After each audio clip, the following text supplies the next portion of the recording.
அரிசி, சர்க்கரை உள்ளிட்ட ரேஷன் பொருட்களை வழங்கிடும் விதமான மகத்தான திட்டமான தாய்மானவர் திட்டத்தை இன்று தொடங்கி வைத்து சிறப்பித்துள்ளார்கள். நமது திருச்சிராப்பள்ளி மாவட்டத்தில் 1280 நியாய விலைக் கடைகளில் 70 வயதிற்கு மேற்பட்ட மூத்த குடிமக்கள் 62,385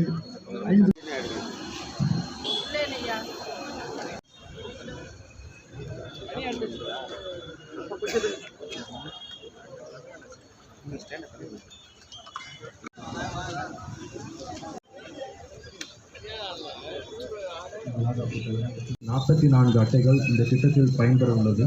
இத்திட்டத்தில் பயனாளிகள் 88,310 பயனாளிகள் ஐடென்டிஃபை செய்யப்பட்டுள்ளார்கள். இதற்காக வாகனங்கள் இன்று ஏற்பாடு செய்யப்பட்டுள்ள வாகனங்கள் மற்றும் 1000 இணைப்படியாளர்களே, மாண்புமிகு மேயர் அவர்களே,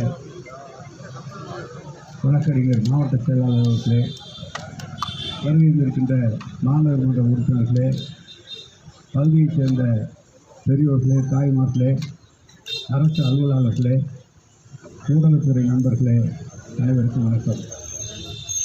நான் இந்த துறையிலே 96-2001 வரையிலே கூட்டுறவுத்துறை மற்றும் உணவுத்துறை கூட்டுறவுத்துறையிலே பணியாற்றியிருக்கிறேன். நாங்கள் இருக்கிற போது 23,000 நியாய விலைக் கடைகள், கிட்டத்தட்ட 1,87,00,000 அட்டைகள். இன்றைக்கு 26,000 நியாய விலைக் கடைகள், கிட்டத்தட்ட 2,30,00,000 அட்டைதாரர்கள் என்று கருதுகிறேன். சரியாக எனக்கு இல்லை.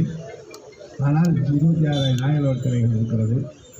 ஒரு காலத்திலே நியாய விலைக் கடைகள் எல்லாம் வாடகை கட்டிடத்தில் இறங்கி வந்தது. நம்முடைய தலைவர் கலைஞர் அவர்கள் 96ஆம் ஆண்டு ஒரு புதிய உத்தரவை தந்தார்கள்.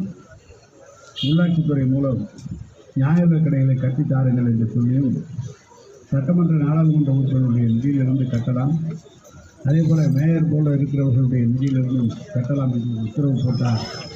இந்த உத்தரவு போட்ட காரணத்தால் 12,000 கடைகள் இன்றைக்கு புதிதாக கட்டப்பட்டது. ஏன் கடைகள் கட்டப்பட்டது என்று சொன்னால், வாடகை கடைகளில் பொருட்கள் நனைந்து வீணாகி மக்கள் பயன்படுகிற போது அது தவறாக இருந்தது. அதனால்தான் பாதுகாக்கப்பட்ட இடமாக கட்டப்பட வேண்டும் என்று கலைஞர் அவர்கள் சொன்னார்கள்.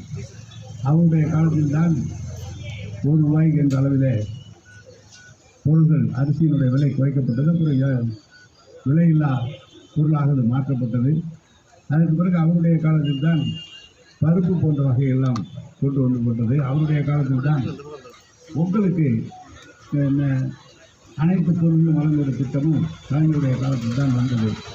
இன்றைக்கு நம்முடைய தளபதி அவர்கள் இல்லந்தோறும் கொண்டு செல்கின்ற வயதானவர்களுக்கும் மாற்றுத்திறனாளிகளுக்கும் அப்படி கொண்டு செல்கின்ற திட்டத்தை நம்முடைய முதலமைச்சர் அவர்கள் இன்றைக்கு அறிவித்து அதை இன்றைக்கு நடைமுறைப்படுத்தியிருக்கிறார்கள். ஒரு காலத்தில் பெண்கள் வீட்டுக்கு வேலை செய்ய வேண்டும் என்று சொன்னால் ரேஷன் கடைக்கு சென்றால் ஒரு நாள் முழுவதும் சரியாகின்றது. அன்றைக்கு முழுவதுமாக அவர்கள் நின்று அதில் காத்திருந்து பொருட்கள் வர வேண்டிய நேரத்தில் வந்திருந்தால்தான் அதை கொடுக்க முடியும். அதை மாற்ற இன்னொரு தேதியில் வர சொல்லலாம். எல்லாம் தாய்மார்கள் கஷ்டப்பட்ட காலம் உண்டு. அதுபோல் வயதானவர்களும் மாற்றுத்திறனாளிகளும் கஷ்டப்படக்கூடாது என்ற காரணத்தால் நம்முடைய முதலமைச்சர் இந்த புதிய திட்டத்தை துவக்கி இன்றைக்கு அவரே தொடங்கி வைக்கிறார்கள். இது பார்த்தால் உணவுத்துறையில் ஒரு மைல்கல்லாக மிக சிறப்பாக இந்த ரேஷன் கடைகள் இன்றைக்கு பயன்படுத்திக் கொண்டிருக்கின்றன. நமது திருச்சியிலே கூட எல்லா பகுதியிலும் இன்று நமது மேற்குக்குள்ளே இன்னும் 7-8 கடைகள் மட்டும்தான் புதிதாக கட்ட வேண்டியிருக்கிறது. மற்ற இடத்தில்தான் முழுமையாக அரசு கடைகளாக மாற்றப்பட்டு விட்டது. 7-8 இடங்கள் மட்டும்தான் இருக்கு. அது கூட இந்த ஆண்டு கட்டுப்பிடிக்கிறது. முழுமையாக மேற்கு பகுதியை பொறுத்தளவு 100% அரசுடைய இடத்திலே கட்டுவது எல்லா முயற்சிகளும் எடுக்கப்படும். இந்த திட்டத்தை அறிவித்து மக்கள் ஒரு காலத்தில் எல்லாம் இடம் குறையுது, மண்ணெண்ணெய் அளவு குறைந்தெல்லாம் ஒரு காலத்தில் இருக்கிறது. இன்றைக்கெல்லாம் அதையெல்லாம் இல்லாமல் நம்முடைய தலைவர்களுடைய ஆட்சியில் மக்களுக்கு நேரடியாக கொண்டு செல்கிற திட்டமாக இந்த திட்டம் இன்றைக்கு அறிவிக்கப்பட்டிருக்கிறது. எனவே பொதுமக்கள் இல்லந்தோறும் சென்று பெறுகிற இந்த திட்டத்திற்கு மிகப்பெரிய வரவேற்பை தந்திருக்கிறார்கள். நம்முடைய மாநில முதலமைச்சருக்கு மிகப்பெரிய வரவேற்பை தந்திருக்கிறார்கள். எனவே இந்த திட்டத்தை முதலமைச்சர் அவர்கள் தொடங்குகிறார்கள்.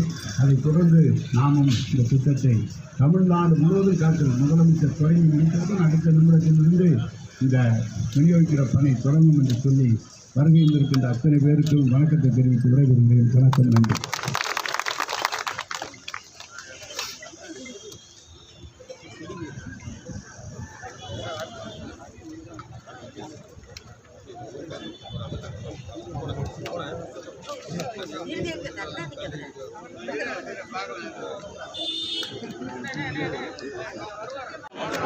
மாண்புமிகு தமிழ்நாடு முதலமைச்சர் அவர்கள் சென்னையிலிருந்து தாய்மான திட்டத்தை தொடங்கி வைத்ததை தொடர்ந்து நமது திருச்சிராப்பள்ளி மாவட்டத்திற்கு மாண்புமிகு நகராட்சி நிர்வாகத்துறை அமைச்சர் அவர்கள் வீடுகளுக்கே சென்று உணவுப் பொருட்களை வழங்கும் இந்த மகத்தான திட்டத்தினை தொடங்கி வைக்கிறார்கள்.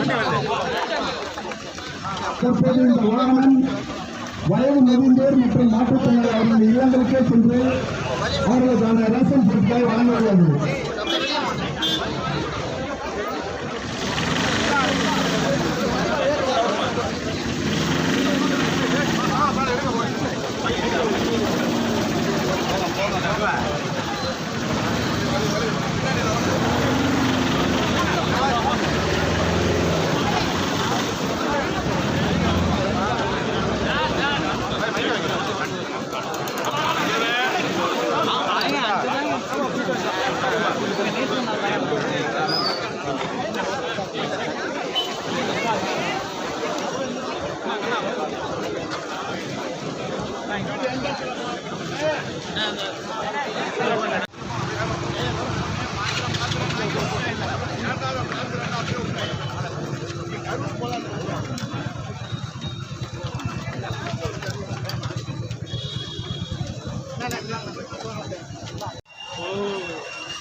அண்ணே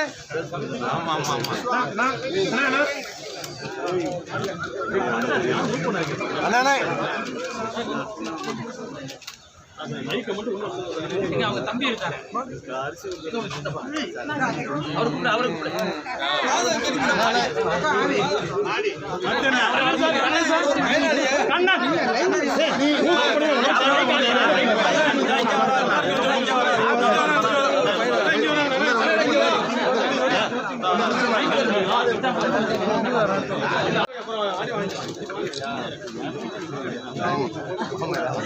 பைக் ஏற்றாடே